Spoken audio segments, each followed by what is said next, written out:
Hello, I'm Charlie. Welcome to Shakespeare's Globe.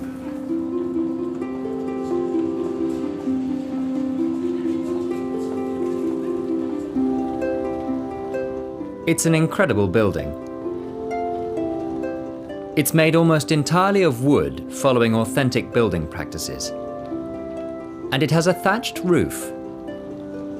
Believe it or not, this is the only thatched roof that has been allowed in London since the Great Fire of 1666.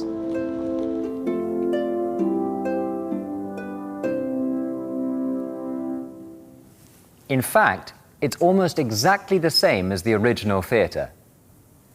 The first Globe was built by Shakespeare's playing company, who were called the Lord Chamberlain's Men, in 1599.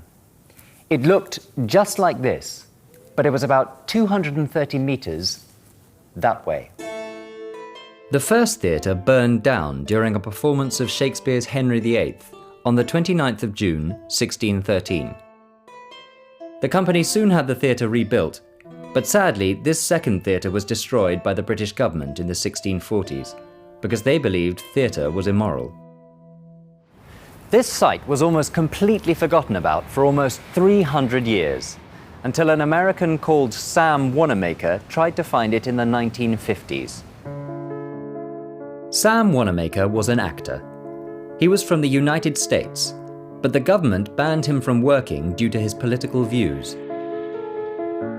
He decided to move to England, the home of his hero, William Shakespeare. He started performing in Shakespeare plays all over the UK, especially in Stratford-upon-Avon, Shakespeare's birthplace. Eventually, Wanamaker followed his hero's footsteps and came to London. He wanted to see the spot where the world-famous Globe Theatre had been. He hoped to find a statue or a memorial. He was shocked when all he found was a dirty old plaque.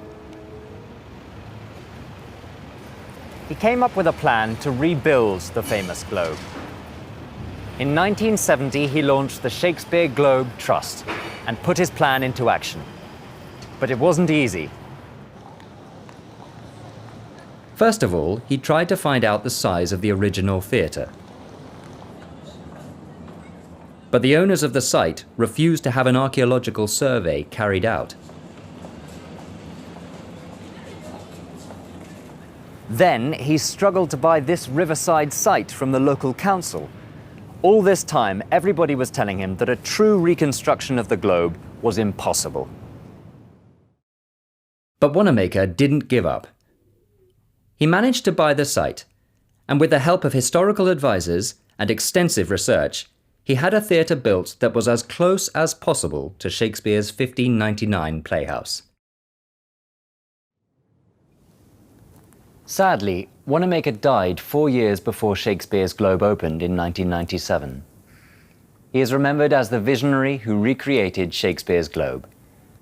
And the theatre he worked so hard to rebuild has been a huge success. Today, it's a fantastic place to see Shakespeare's famous plays. There are 857 seats in the stalls, and 700 people can stand in the pit, an area with no seats, which is in front of the stage.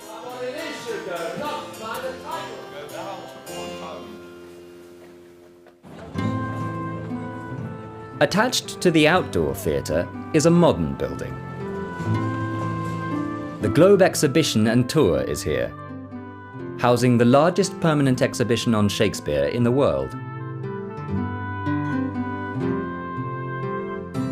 This explores the life of Shakespeare and recreates the London he lived in. There's also going to be a new indoor theatre. Like the Globe, this theatre will look and feel like a theatre from Shakespeare's time. It will be made from oak and have beautiful Jacobean designs on the walls. Plays here will be lit by candlelight, giving the theatre an authentic Shakespearean atmosphere.